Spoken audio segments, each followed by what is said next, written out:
You are listening to the Postcast presented by the Locked On Senators podcast and the Glebe Central Pub. The Glebe Central Pub is your tasty neighborhood pub in the heart of the Glebe. You can go there and get drink specials, great food, great people, and check them out for the Sens Shuttle as well. We've got people in the Sens Shuttle right now, although they're coming home disappointed after an Ottawa Senators loss 8-4 against the Seattle Kraken, who I think lead the league in wins when they've allowed 4 or more goals. You know, that 9-8 crazy win they had over the Kings. But Pilsy, we saw it up close and personal tonight.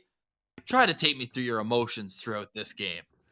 I mean, this was just a gong show of game. All over the place. This was just wild. And the Ottawa Senators, I think normally they've gotten much better goaltending than this. Like we talked about it, Ross, the Seattle goaltending tandem, their stats are terrible. All you had to do was play better than Jones and or Grubauer, and Talbot and or Forsberg couldn't do that. They were both normally I feel like I'm finding excuses for the goalies. I'm trying to find ways. Well, that's not on him. That's on the defense. This one is on the goalies. Neither goalie gave this team a chance to win.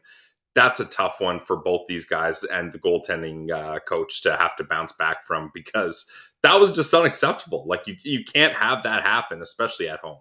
The 31st time in franchise history that the Ottawa Senators have allowed 8 or more goals in a game.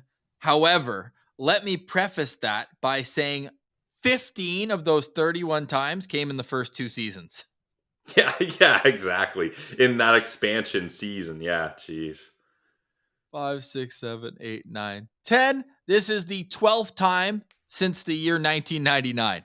So more than half came in the first 6 seasons, and the rest in the next 24. They've done it 15. So of course we're kind of cherry picking that stat, but all in all, what do you do?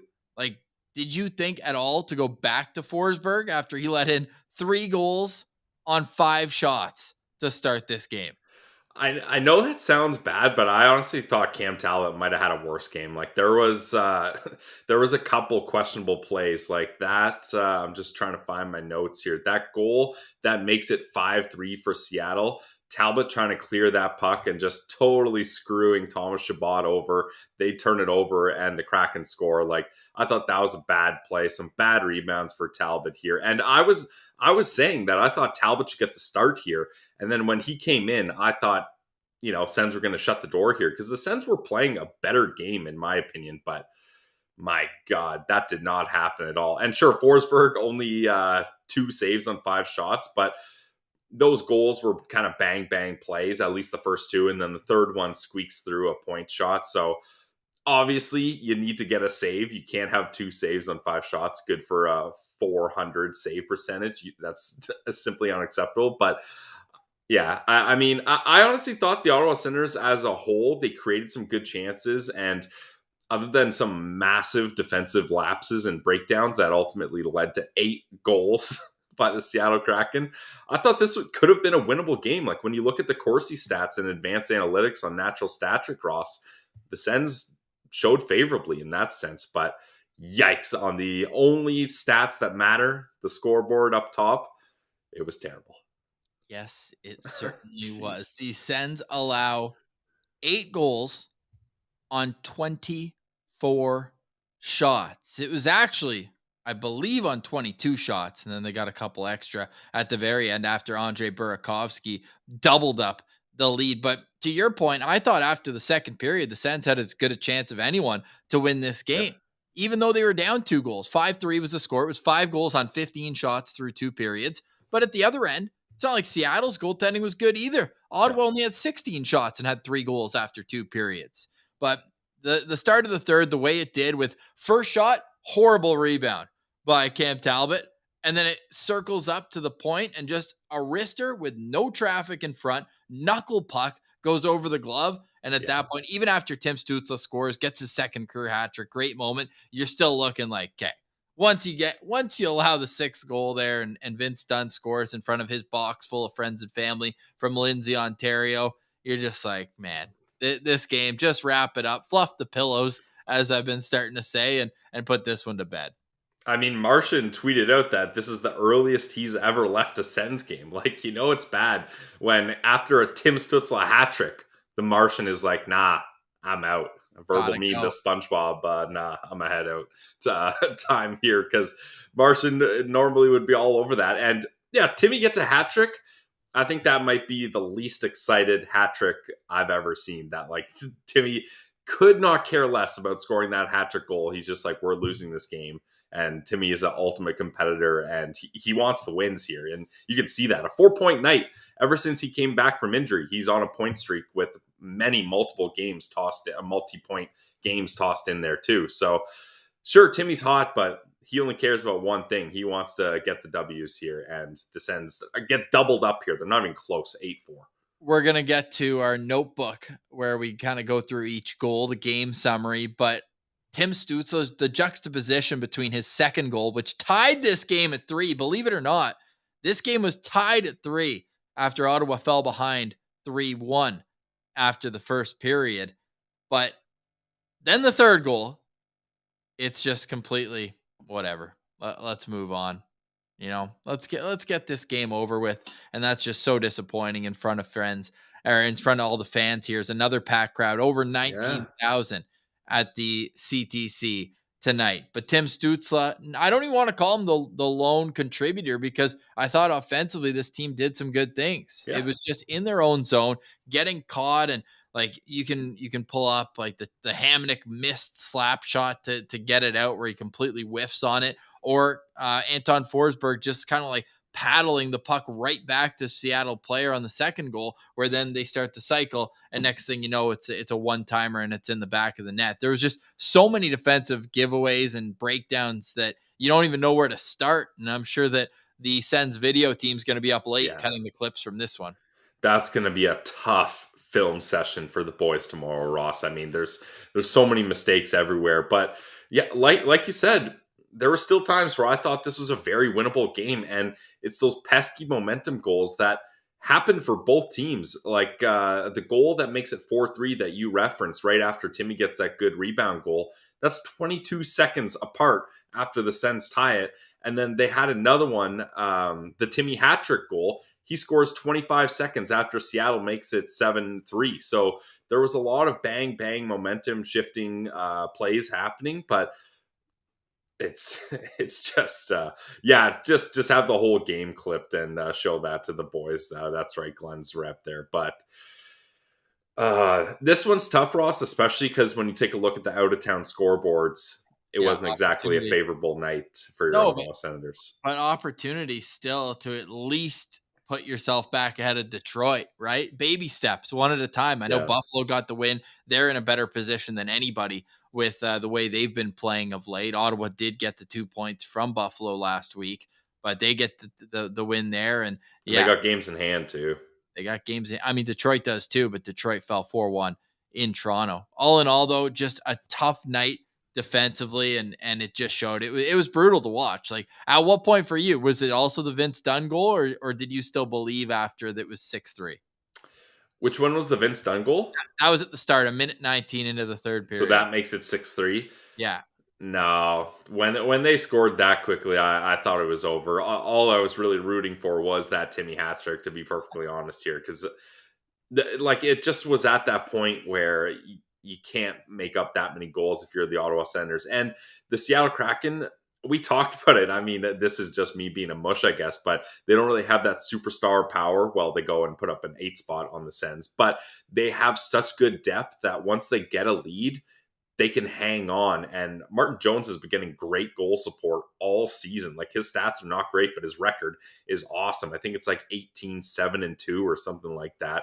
But the Seattle players are just able to chip away.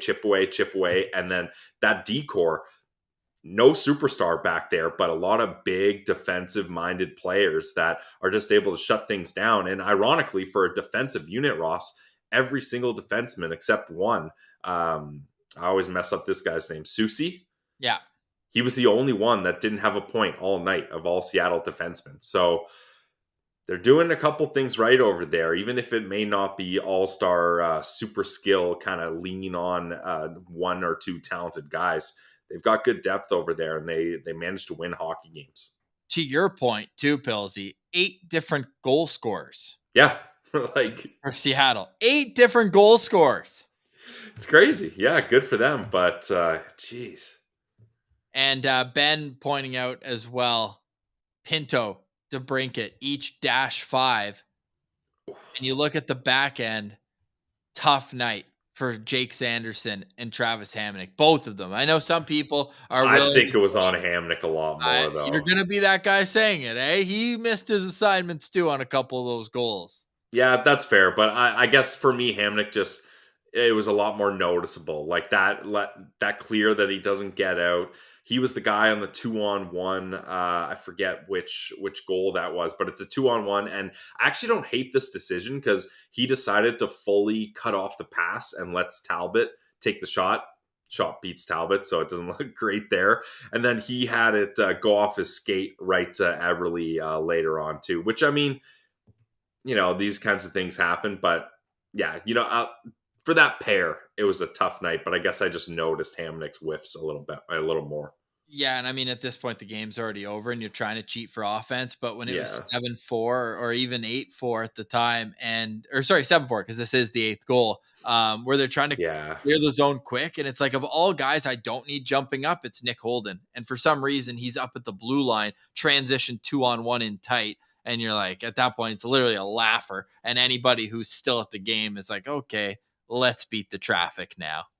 yeah, Brutal, absolutely brutal play on a night where you could have done something good, and instead they don't. Pillsy, we're gonna get into how this all went down from the lead changes and then a Send Central standout. Right after a quick word from our friends at the Glebe Central Pub. The Postcast in its entirety is brought to you by the Glebe Central Pub. It's great people, it's tasty drinks, it's specials daily, and you can always go for events at the Glebe Central Pub. I'm talking every Sens game. They'll have it on the TV. Just go see it at the Glebe Central Pub. Where can you find them? How about in the heart of the Glebe? 779 Bank Street. When you're there, make sure you let them know that Locked On Senators sent you, and check out their website, Glebe Central Pub, and you'll find when their shuttle can take you to and from the Canadian Tire Center, like a night like January 7th tonight. They had one for the Kraken game. They'll have more to come, so go check them out, GlebeCentralPub.com and at 779 Bank Street, and tell them that Locked On Senators sent you. All right, Pillsy. It's an 8-4 loss for the Ottawa Senators to the Seattle Kraken. It's brutal. We've got people in the chat who are at different stages of this one. I'm of the mind, and looking at this more in a wider lens, what it seems to be is Ottawa can't snap off that. It always seems like once they gain momentum, they have a bad loss. Like if you look at their recent string where they're on this 12-4-2 run, or 12-5-2 rather, run since US Thanksgiving, there's still been some brutal losses in there. Like the Winnipeg one stands out, the way they lost to Detroit, giving up those 3 goals in under 2 minutes. Is that to you still acceptable from the process of where they're at in the rebuild? Or are you looking at each game? Because to me, it's almost like they are stringing together some good ones, but they're going to have a stinker every once in a while? Or do you think they should be beyond that, and that even when they're losing, it shouldn't be as dramatic as it's been? Well, you would certainly hope that when you lose, it's not dramatic and we're not sitting here just like shaking our heads being like, how did this happen? Like, where did this deteriorate into a debacle? And, I think it's good that the Sens are able to string wins along, but they need to be able to find a way that when the going gets tough, it doesn't just all fall apart from underneath you. And that's what's been happening in these last couple games that you've referenced here. And it's kind of like 2 steps forward, 1 step back here, where you would hope like maybe you get a couple wins and then sure, you're going to lose games eventually, but maybe you lose 4-2 or in a close one where you almost tie it up at the end or something. And it's not really that much of a step back. It's just you didn't come out with the win, where for me, Ross, this is a step back because if you're DJ Smith, who do you turn to in goal for next game Zach up against Burke. the Nashville Predators? Yeah, Zach Burke or our friends over in Belleville, friends of the show, Matt Sogard and Kevin Mandalese have been playing well recently. So maybe you shake things up as Belleville gets a 6-1 win, just throwing that in there. So not all terrible in Sens land here. But yeah, I think it's definitely concerning because finally they got above 500. Finally, Ross, we're pulling up wild card standings in our show. We're talking about how close they are and we're scoreboard watching. And now this one really, it really sets things back and makes things feel much farther out of reach. You mentioned Monday. Who starts in goal? Like, actually, I don't mean to like tell me Zach Burke because that's where I want to say right now. Gord Wilson, I asked him tonight, God love him, if he brought his gear to the rink. Like, they needed someone in the worst way. Can you bring the e-bug in unless guys get hurt? I mean, yeah, why not? It's there at your disposal, right? So I would have gone to the e-bug before putting Forsberg back in this game, to be perfectly honest. And But I I mean, you don't say that, but you said that Talbot showed worse than Forsberg, and I agree with you. I know that's the thing. That's why I'm at a loss. That's why I'm saying put the e-bug in. Like, I don't know who to, if I have to answer, I think you give it to Forsy just to have him try to recover that terrible start. And yeah, I thought Talbot played worse and Forsy did string a couple wins together. So I guess I would go Forsy here, but we were saying earlier, you wanted Forsy to start. I wanted Talbot to start. And I said there's no wrong answer. This time I'm complete 180. I'm saying there's no right answer here. Like whoever you put in, I don't know if that's the decision I would agree with. Yeah, Oh, it's brutal. Jimmy, I'm feeling good. I'm feeling better. A couple T1s. I appreciate everyone reaching out on Twitter. I got a bit of a migraine today, and the amount of replies and good advice. and you Except should have one of them. just asked me. I'm a doctor. I could have helped you out. I know. The only problem is the most consistent answer was a Sens win. Yeah, damn. Did not happen. All right, do you want to try to make sense of this one? Like what was your first note? Because mine was shots were 5-1 Ottawa before Seattle opened the scoring. My first note is the Seattle goal, which we haven't got into this because the game wasn't out of hand here. Because Brady, tough giveaway as Seattle turns it over from him in the neutral zone, and they turn around and they score a goal, and Brady takes that personally. He's like, okay, that was on me. That was a terrible play. So what does he do? He gets the puck in the neutral zone, weaves into the zone. He goes inside out on a guy and rips a top shelf not that long after to tie it up at 1-1. I thought that pumped the boys up. I thought the Sens had a bit of momentum there, but didn't last long. No, it didn't last long at all. And once they got the first one, Ottawa does come back. Brady Tkachuk opens the scoring for the Senators in this game on a play that I tweeted out at Sen Central. He's not scoring like that on his entry-level contract. It was more kind of Yeah. Bambi legs around the neutral zone and on zone entries, but he just took it in, galloped into the zone, and ripped it bar down over the glove, I believe, of Martin Jones. Tim Stützle extended his point streak there to 7 games. Thomas Chabot with the other assist, and it was 1-1 a minute and 2 seconds later, Pilsy. It was like, okay, perfect, all good. You give one up, you get one back. You get the ball rolling, all good. Wrong. Jared McCann, that was the goal where the whole play started with Anton Forsberg just whiffing on a rebound. Sustained offense. McCann finds a quiet space. This is the one where I'm looking at Jake Sanderson and saying, you're the left defenseman. I know that you think the puck's going to be near the net on the Forsberg play, right? He's already collapsing in, but he's stuck with his guy, and then McCann kind of popped out around him and just found a quiet area. So the third one is Hamonic, but this second one, I think Sanderson, and he's a rookie. I'm not getting on him, but I think that he's going to watch the video and want to play that a bit different. Yep, that's totally fair. I agree with that. So the third goal, walk me through it then. This is the one where it starts with Travis Hamonic's slap shot attempt, which we know he loves to do from the right side. I just didn't think it was from 200 feet from the opposing net.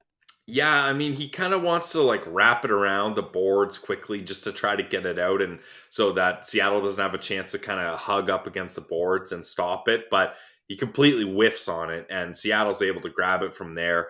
And then Schultz, it's just a shot from the point. I don't know who it hits and where it happens, but it ends up squeaking through Forsberg. He almost turns around and scoops it out in time, but at that point, I think everyone was calling for it. Ross, I agreed with it.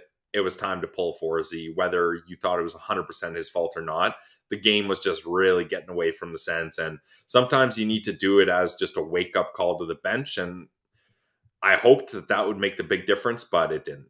Yeah, I didn't think that Forsberg was to blame, especially on that third goal. Like it was a tip, screen in front, call it what you want, but it kind of didn't look great. Also, the way it snuck through, like even Mm-hmm. though it was tipped, where it like looks like he gets a piece of it and then it just kind of dribbles its way into Yeah. the back of the net. Didn't look great, but also doesn't look great. It was 2 goals on 4 shots. You're batting 50.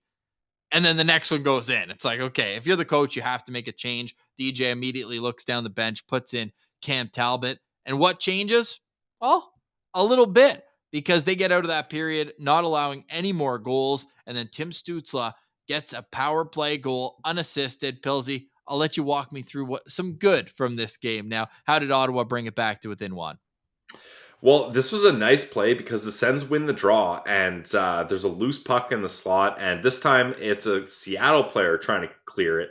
It's Tanev, and yeah, he does a whiff on the clear, but he shoots it right off Tim Stutzle's leg, and that one bounces in, and Timmy's fired up about that one.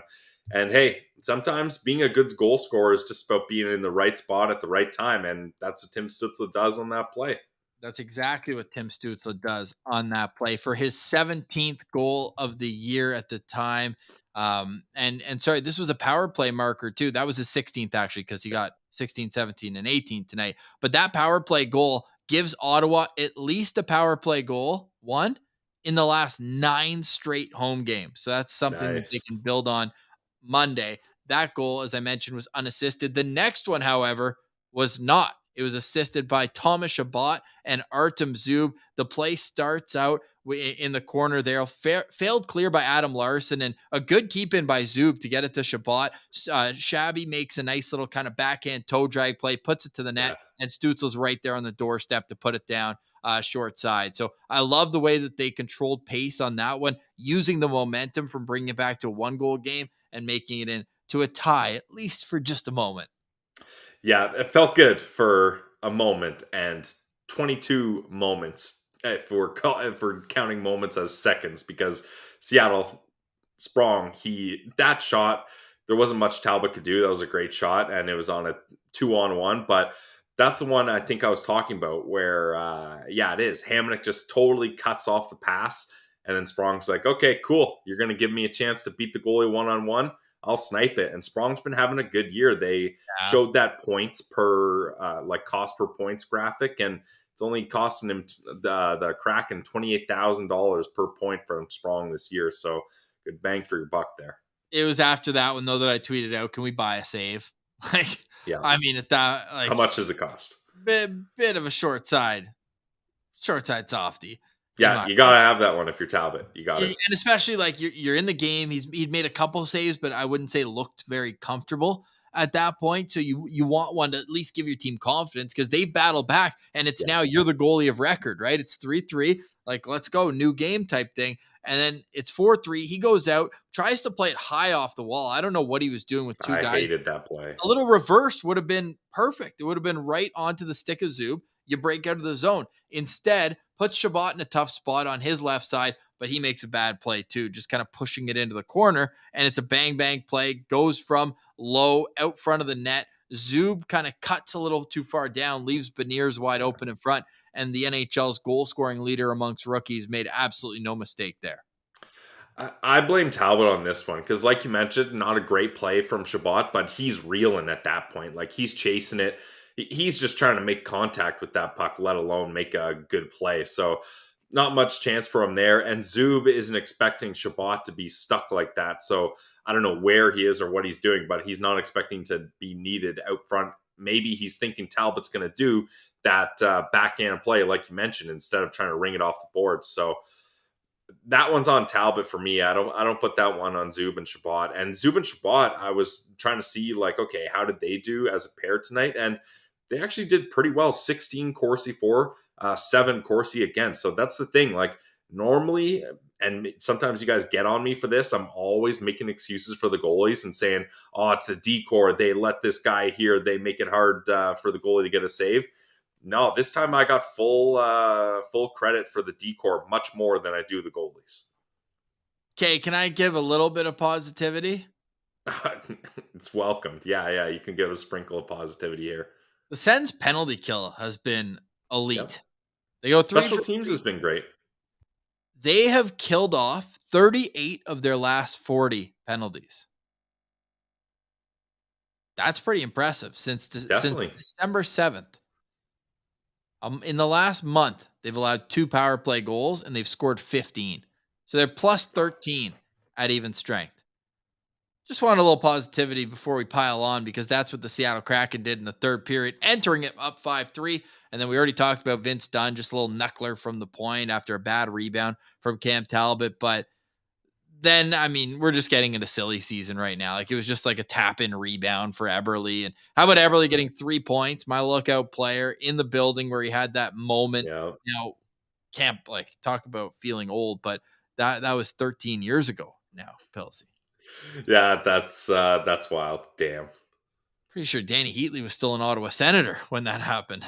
The But good old days. I mean, he's played in the West outside of a couple of years in Edmonton. He's been out West most of his career, so he doesn't come to Ottawa very much. So I guess it could be a storyline forever. It was also what a moment that was, right? So he kind of gets the joke kind of at the end put away, and then he sets up Burakovsky for the 8th goal. So 2 of Eberle's 3 points were what we'll call him the Zach Ostapchuk World Juniors Yeah.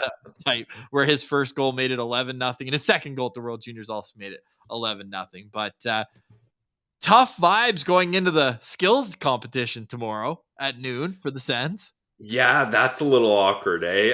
But if we're going through the scoring summary, we got to talk about that Timmy Hattrick goal, Ross, because this play by Batherson, my God, he keeps the puck in, and that backhand sauce pass, especially the replay from the corner cam, where you get to see how close that puck was to going out and how far he backhand sauces it, is pretty incredible. And it's right on Timmy's stick, and Timmy makes no mistake. He goes out front, he makes a little forehand move and beats Jones. Like, sure, a lot of negativity, but that goal got me fired up. Not only obviously Timmy Hattrick, but that was just a great play through and through.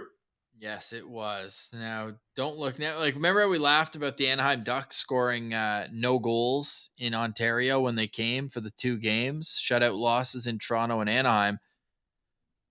They just scored 13 goals against Ottawa and Toronto. After beating Toronto 5-1, Matt Murray was brutal. Now I'm getting chirped by Leaf fans because I brought up the Matt Murray one. They said, I love overconfident Sens fans where it shows 5-1, then my tweet, then 8-4, I then mean, the Sens. that is fair. I said, Yeah. fair play. And then I went and looked, and this is the same guy that made a case that Lafreniere's been better than Stützle at 5-on-5 in the NHL. And Timmy had 3 points tonight. Lafreniere has no points in the month of January or the year of 2023. Like we don't have to. So I just said, well, we're on the topic of bad takes because my take was bad, his take. So you know what? We've all got bad takes. Verbal meme, the 2 arms meeting in the middle there. But yeah, tough vibes. Let's actually finish off. We'll bring up briefly. I want to save a bit for Monday, and we got a great prospect round on Monday, by the way, Pillsy, with the weekend that Tyler Clevin, weekend that he's had, and Carson Latimer tomorrow night makes his Winnipeg Ice debut. Awesome. We'll get into all that on Monday, but the Belleville Senators have figured out how to find a bit of a streak. They get a 6-1 win. Before that, though, Pillsy, I want to throw these questions to you and people in the chat. We haven't done any of this prep, but I want to throw this at you anyways. And we're going to write them down. And on Monday on the show, we're going to go through it and see what we can get. And of course, there's going to be some where we don't know, but the classics for the skills competition. Which Ottawa Senator do you believe will have the hardest shot? Oh, man, that's a good one. I want people in the chat as well. And then we're going to do fastest skater and quickest for all 4 corners when they do the accuracy. I honestly think Timmy might have a chance at that one, the hardest shot. Hardest shot. Are you high? No. Man, he can rip it. Timmy? Who do you got? No. It's gonna be one of the defensemen. I thought that too, but then I started going through and I was like, Problem is Hamonick's gonna have to hit the net to get I the know that blocks. exactly. Like Shabbat doesn't have a clapper, neither No. does Sandy. I think Zub. I think I might Yeah, go Zub was the second guy I thought of. Zub, Brady. I'm thinking of Brady big doesn't guys who take put a slap lot of shots. weight. But I'm thinking guys who can put a lot of weight behind their shots. Hey, well, now I hope Timmy's in it. Man, you hated that take. Wow. Oh, you heard Giroux. He's got a muffin. I feel like Timmy's gonna be able to do well in the. I thought you were talking accuracy. That's why I had to ask. I mean, Maybe yeah, I have to set it up. We need Timmy in there. Yeah. Graham saying Stu for fastest skater too. I don't know about hard shot. Yeah. So Danny's been like, wait, none of our D has a hard slap shot. That's rough. Yeah, I mean, none of them do. Yeah. it's true. Brandy's not winning the hardest shot. I mean, if there was a clean zone entries carrying the puck up the ice, Brandy would kill it. But turning that into points or any sort of offense, not so much. Is your official prediction Tim Stutz the hardest shot on the Ottawa Senators? I'm writing them down. Sure. You know what? Screw it. Sure. Okay. I'm gonna go with Mark Kaslik. Okay. I'm gonna go with Cassie because he weighs the most. And he's the strongest player. Yeah. Yeah. So that's my take. Okay, fastest skater. Now, Sandy. I mean, Timmy would agree. Yeah. Jake Sanderson, fastest skater. Now I hope they're not all gonna do it. Some people are gonna have to. Damn, that's frustrating. All right, fastest skater. I'll go with Mathieu Joseph. I don't know if they're going to make him do it off injury, but if he's back, if he's wearing contact jersey, he should. Yeah. He should be in there. I'll go with Mathieu Joseph. Cool. And who do you think's going to do the best at the accuracy shooting? I'll go Giroux. That's good. Yeah. That's good. I'll go with Batherson. Yeah, that was my next one. Yeah, Batherson. I'll go with Batherson. All right. Any others that people can think of right off the bat? Awesome, by the way, Rebecca Leslie and Jamie Lee Rattray are in it from the PWHA.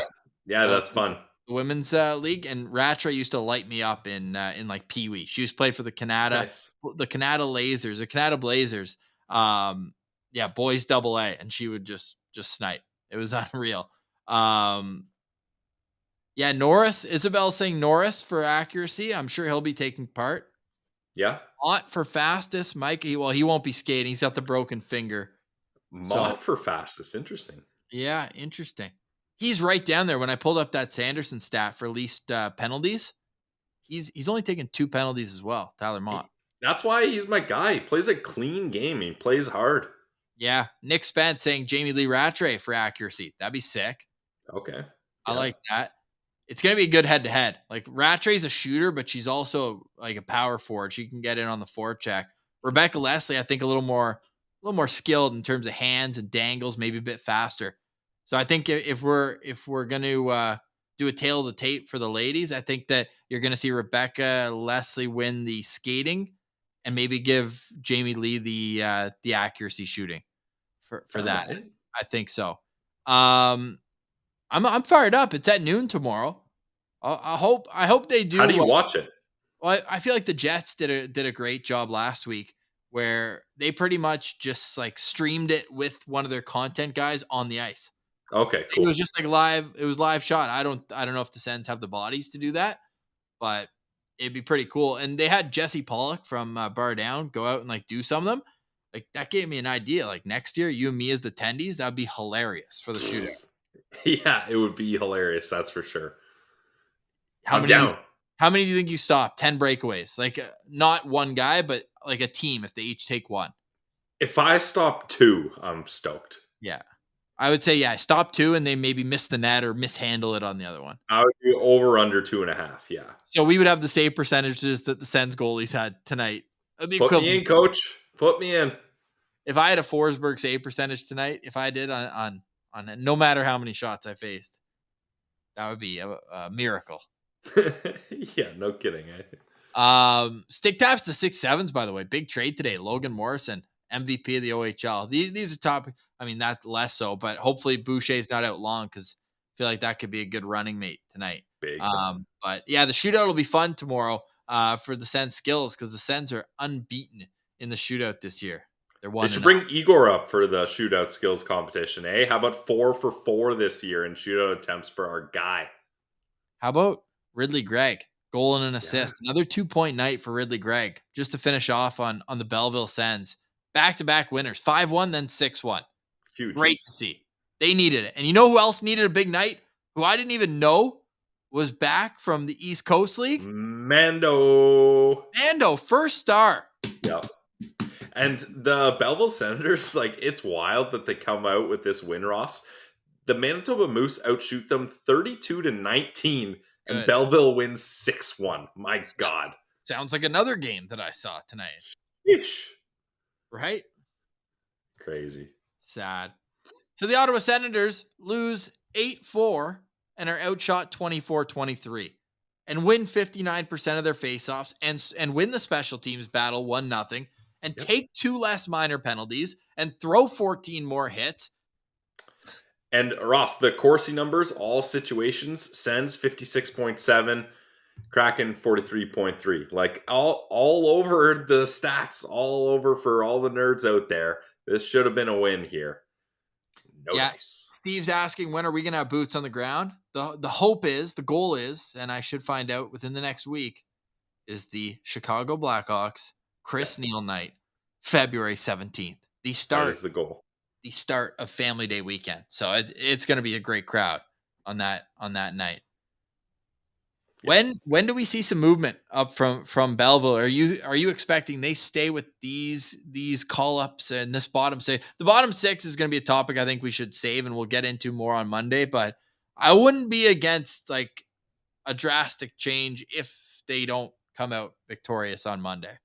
I mean, I don't know how drastic it is, but like Parker Kelly, Dylan Gambrell, Derek Brassard, Austin Watson. That's 4 of your 6 guys in the bottom 6 who and like I'm not even mentioning Lucchini because I actually think compared to the others, he's probably been one of the better ones.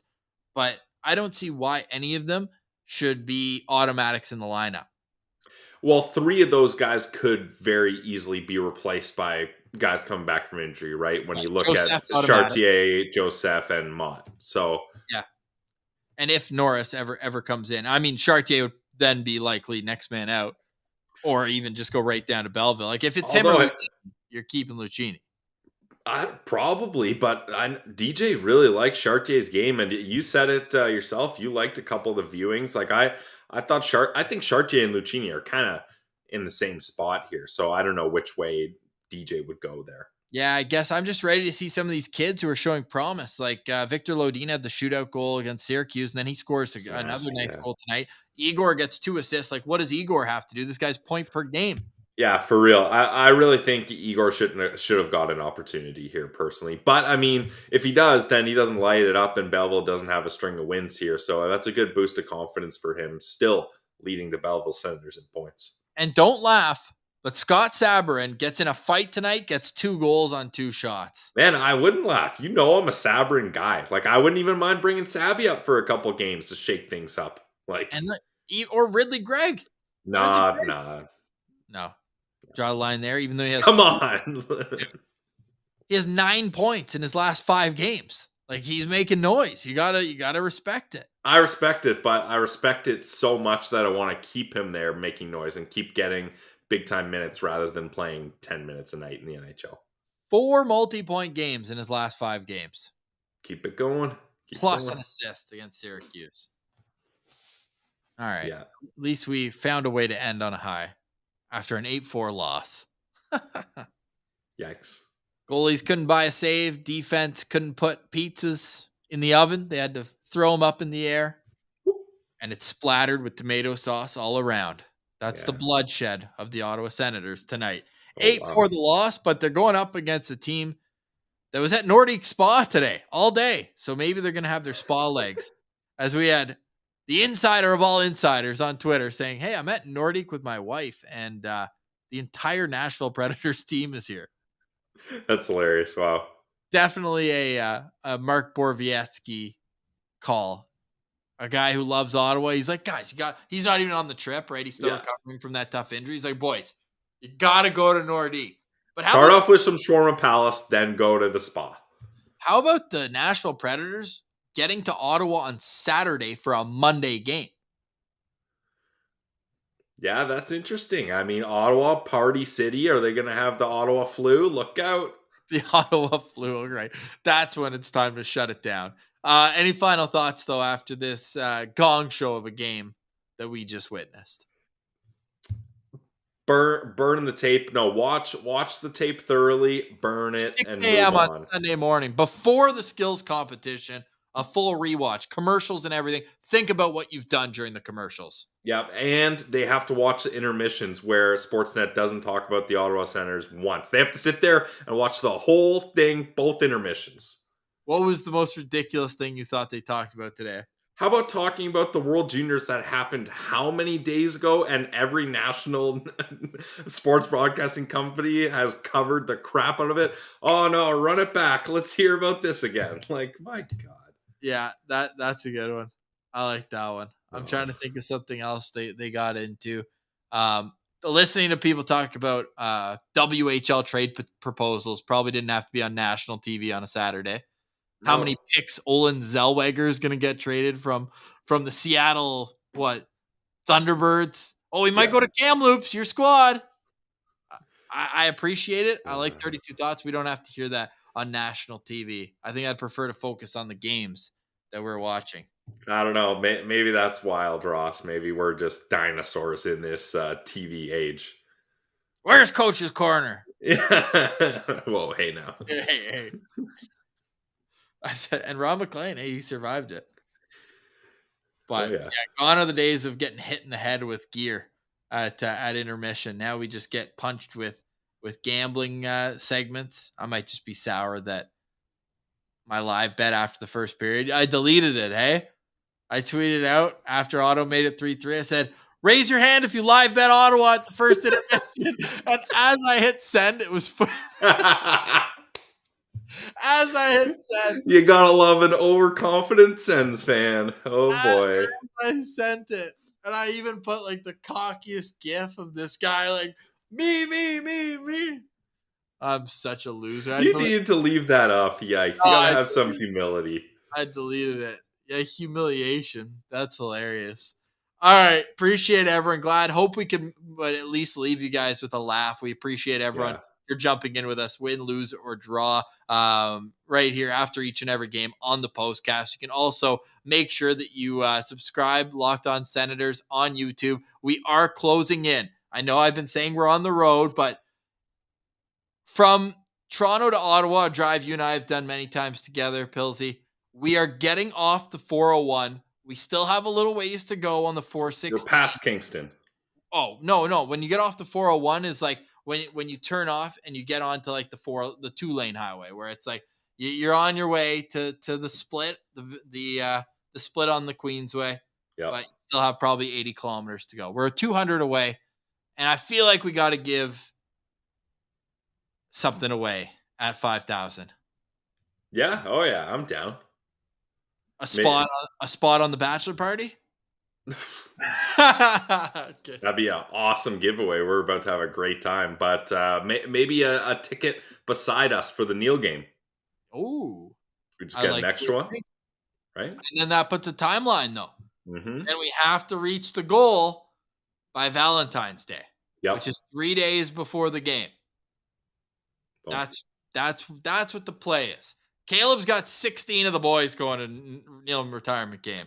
We need to buy tickets soon. Like there might not be any left. No, we'll call our guy. Yeah, we got a guy. We got a month. We got a month. Mr. Reynolds, hook us up. Hey, Ryan. How are you? Have you ever played goalie before? Yeah. Oh, final thought for me. Burn the Deadpool helmet. Sacrificial lamb. Never wear it again. Ooh. Thoughts? Yeah, maybe that's one you just display. Yeah. Stranger Things is working just fine. Yeah, let's have another season of Stranger Things here. Yikes. Yeah. No. 0. No more Deadpool. It's dead to me. Throw it in a lake or a pool. Yeah. All right. Agreed. 8-4 loss. Appreciate everybody for joining us in the postcast. For more content, you can follow us on social media at Send Central on Twitter and lockedon.senators on Instagram. Let's leave with some Go Sens Go in the chat. This has been the postcast after an I don't even know how to describe game against the Seattle Kraken. The Sens are back Monday night. We'll be back Monday afternoon here on the Locked On Senators podcast. For Brandon Piller, I'm Ross Levitan, and this has been the postcast presented by the Glebe Central Pub. Go check out the Glebe Central Pub at 779 Bank Street, and make sure you tell them that Locked On Senators sent you.